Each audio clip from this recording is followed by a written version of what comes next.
বিসমিল্লাহির রহমানির রহিম। প্রিয় দর্শক, আসসালামু আলাইকুম।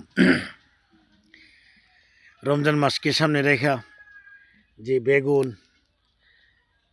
এবং মরিচের চাষ করা হয়েছে, এগুলা তুলে ধরার জন্য আজকে আসলাম। তো যাই হোক, মাশাল্লাহ বেগুন এবং মরিচ উভয় ভালো অবস্থানে আছে। তবে আপনার একটু পানি লাগবে।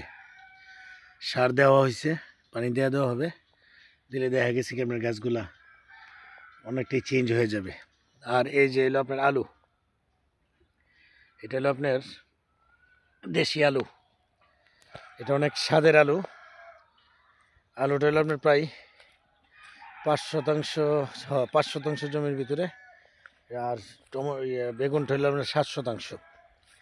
তো যাই হোক, বেগুনের অবস্থা ভালো, আলুর অবস্থা ভালো। আপনার আলু খেতে বিশেষ করে আপনার এইভাবে করলে আলুর ফলনটা বেশি হয়।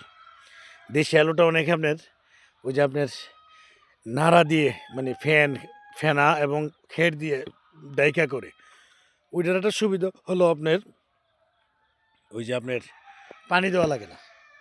তো ওইটাতে আবার আরেকটা সমস্যা হইলো কি, এই ইঁদুরের যন্ত্রণাটা একটু বেশি।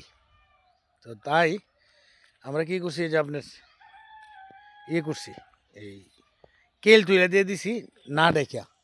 এটাতে আপনার পানি লাগবে আরই, হয়তো 1 থেকে 2 বার পানি লাগবে। পানি লাগলে আপনার ফসলও ভালো হবে। তো আজকে তুলে ধরলাম।